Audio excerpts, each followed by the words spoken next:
Welcome to the Marriage Steps podcast. We're developing a long-lasting, happy relationship as the status symbol to achieve. And following my 6 marriage steps is a path to help get you there. The 6 steps are establishing a covenant foundation, owning your brokenness, learning to share power, developing emotional attachment, cultivating sexual fireworks, and staying in love. I'm your host, Dr. Wyatt Fisher, licensed psychologist and marriage counselor. If you enjoyed the episode today, please subscribe, click the 5 stars, and leave a review. The more positive reviews I receive, the higher the podcast will appear in search results so others can find it and receive tools for their marriage. Also, I'm hosting a live episode on Fridays from 4:30 to 5:30 Mountain Standard Time, where I take phone calls with any questions about marriage. So be sure to call me at 303-596-6836. However, I'm not doing that this coming Friday because I'm going to be in Dallas getting ready for the Total Marriage Refresh Seminar in Frisco, Texas. If you have not signed up for that, if you live in Texas, I highly recommend you sign up. We still have room for a few more couples. This is coming Saturday, November 9th from 8:30 in the morning till 5 in the evening.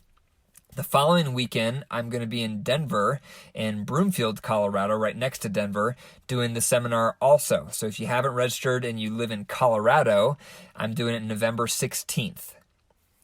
One other thing I want to start with today is I had a new sponsor, a new patron sign up to be a monthly supporter of the Marriage Steps podcast. Her name is Arisa Ward. And Arisa, I just want to thank you publicly for becoming a monthly patron.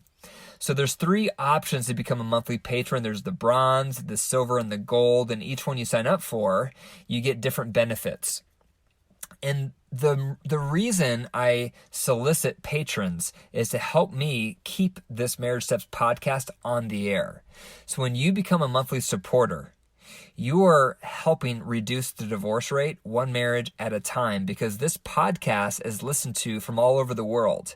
I have couples listening in Spain and in Ireland and in Australia and in Somalia and obviously in the US. So when you become a monthly supporter, you're directly encouraging and helping and reducing the divorce rate worldwide. So I highly encourage you to consider becoming one.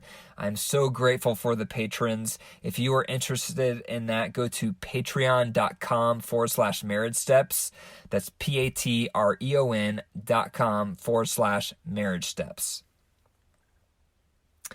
Today I'm going to focus on 4 ways to manage difficult in-laws.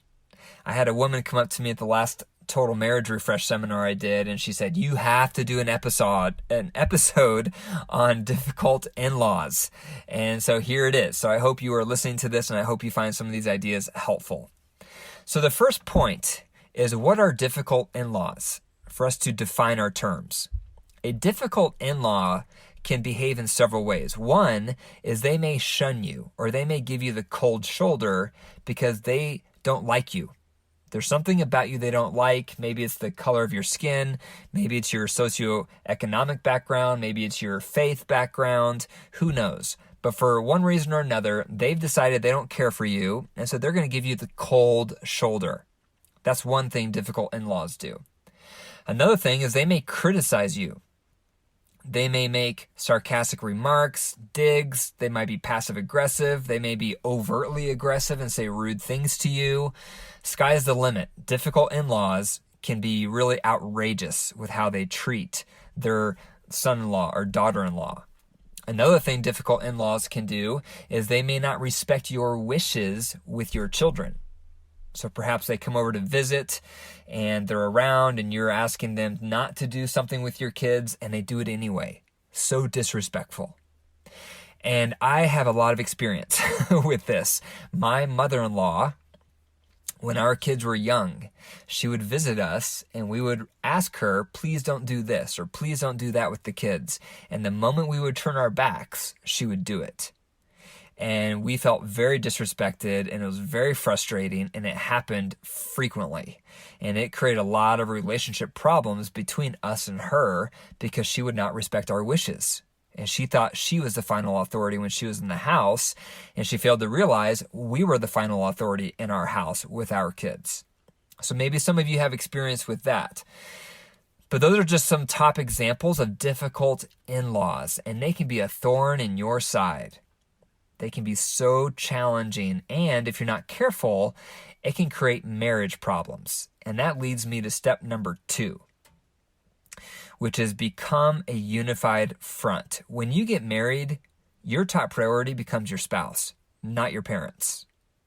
And you need to act like it by becoming a unified front. So if your parent insults your spouse, they just insulted you, because now you are a unified front. So an offense to your spouse becomes an offense to both of you. And you need to view it that way, because you're a unified front. You're a unit.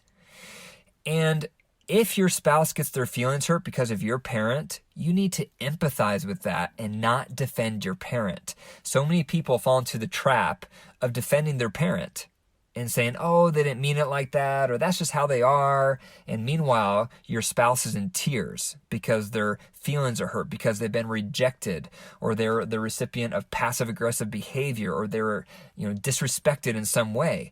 Don't do that. If your spouse's feelings are hurt because of your parent, support your spouse. Don't defend your parent. Empathize with their hurt. Become a unified front. And that leads me to step number 3, which is if you have a difficult parent and they are mistreating your spouse, you are the one that should address the parent. So the biological child needs to be the one that addresses the difficult parent. It is not fair to put that burden onto your spouse. If they're the one that's being mistreated by your parent, it's your parent. You need to be the one that speaks up and defends your partner. And so you need to be the one that goes to your parent and says, hey, this is not healthy. This is making us feel this way. We don't appreciate this. Can you please stop? Can we please talk about this behavior? It's your responsibility as the child of that difficult parent to address that behavior with them. So make sure that is where the burden lies, not in your spouse who is getting hurt. It's up to you as the child to address your parent who is misbehaving. And step number 4 is if you are the child of the difficult parent, don't go to the path of, well, I guess we just won't visit my parent together. I guess I'll just start visiting them by myself. Don't do that. And a lot of couples fall into that trap because the child's parent is misbehaving and mistreating their spouse. And because their spouse and their parent don't get along, the biological child decides, well, I'll just keep visiting my parent. And you just don't have to see them anymore. I'll just visit them myself. Don't do that. And the reason you don't want to do that is because that enables your parent to keep mistreating your partner. If your spouse is continually offended, continually hurt, continually disrespected, you need to stop visiting your parent and perhaps stop speaking with your parent until they make things right with your spouse. You need to draw a firm boundary because if they're mistreating your spouse, they're mistreating you. So if you keep visiting them and just continue that connection with them, it enables them to continue to mistreat your spouse because there's no consequences. So make sure you don't do that, but instead you stand firm with your spouse as a support to your spouse, and then you require your parent to correct their behavior and make things right. And at times you may have to say to them, I'm not going to visit you and I'm not going to speak with you until that occurs. Because if you don't do that, this mistreatment of your spouse can continue for years, and it creates wedges in families, and it can last for decades. I've seen it happen. So there you go. Those are 4 ideas to consider if you have a difficult in-law. Number 1 is just defining what is a difficult in-law. Number 2, become a unified front, you and your spouse, against the difficult parent. Number 3, the biological child should be the one who addresses the difficult parent. And number 4, do not continue to visit and speak with your parent if they are not receptive to your feedback on how they are hurting your spouse and being disrespectful to them, because that's part of being a unified front with your partner. Thank you for listening to the Marriage Steps podcast, and be sure to tell your family and friends about it. For more marriage resources, go to my website, drwyattfisher.com, and check out my Facebook page at facebook.com/Dr. Wyatt Fisher. You can follow me there for daily updates.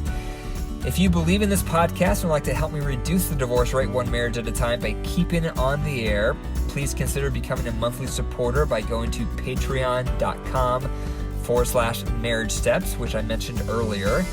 Also, if you are happily married, I would love to have you on the show to hear your story and have you do a We're in Love screen so others can learn from you and be inspired. So if that's you, please email me at info@drwyattfisher.com. And remember, your marriage is a living organism. If you care for it, it will thrive. And if you don't, it will die. The choice is up to you. Take care.